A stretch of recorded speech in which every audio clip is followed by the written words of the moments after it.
Hi there everyone, it is currently the 6th of May 2013, and out here in the Western Pacific, there's three areas I want to key in on.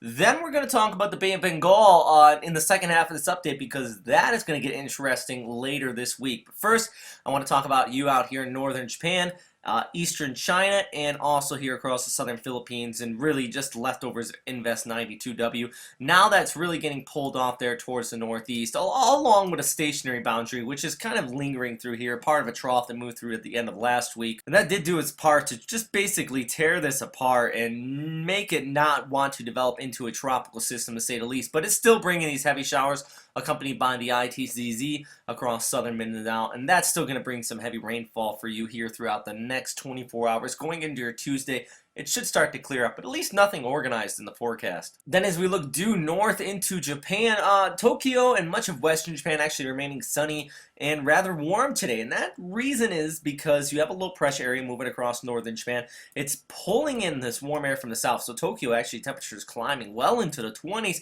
But the thing is, this low is also grabbing in cold air here. It is pushing that moisture onshore. Southern Hokkaido has actually seen some heavy snowfall today. So definitely want to continue to watch out on that. It was several centimeters that fell across much of the area here. Sapporo, you missed out on the most of it, and even some heavy rainfall mixed in with snow along the mountains here into northern Japan. I actually just came back in from the Tohoku region this past weekend, which is one of the reasons why I was gone.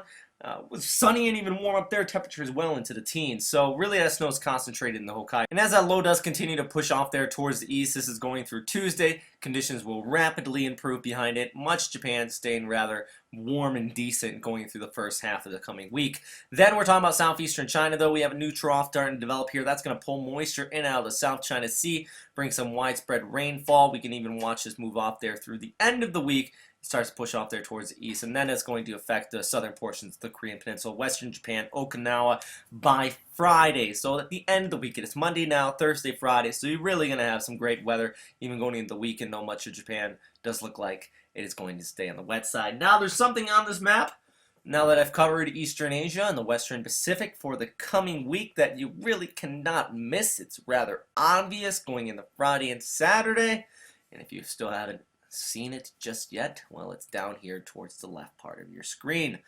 That would be a very strong cyclone if the GFS model decided to be correct on this and push off there towards the west.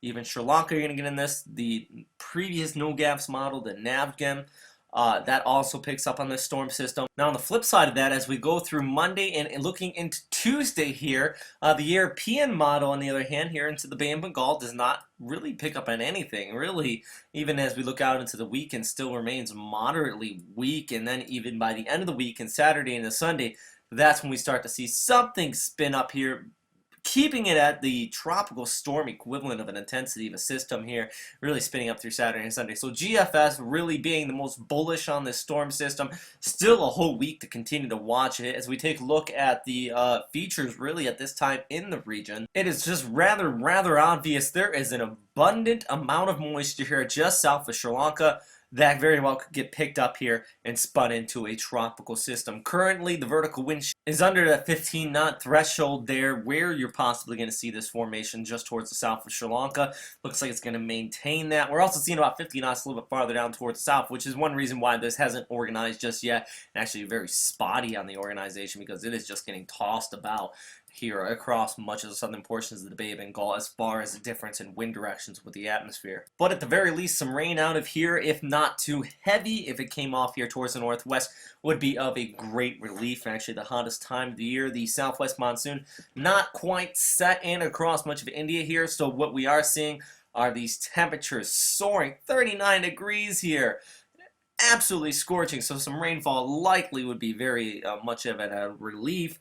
Unfortunately, at the way the GFS is pulling on this and how strong it actually has it, northern portions of Sri Lanka at this time would definitely get some very heavy rainfall, and all along the east coast you would really just be seeing the risk. And I'm not going to say anywhere specifically at this time, but where you can see I just drew this, that is likely the, actually I would push it a little even farther there towards the north, all the way down there, likely the risk by the end of the week and the next weekend a possible landfalling tropical cyclone. But first, we got to see this organized. So going into Tuesday, definitely have a much more better idea if this is going to develop and where it would go if it. But at this time, what I can say is moisture levels there into the Bay of Bengal and all along the southern portions of India is very high. There's plenty of it. Vertical wind shears, low sea surface temperatures are exceptionally hot. So there's a fairly good risk of tropical cyclone development there. As far as the Western Pacific, though, not too much. So we're going to continue to keep you updated out there towards the west.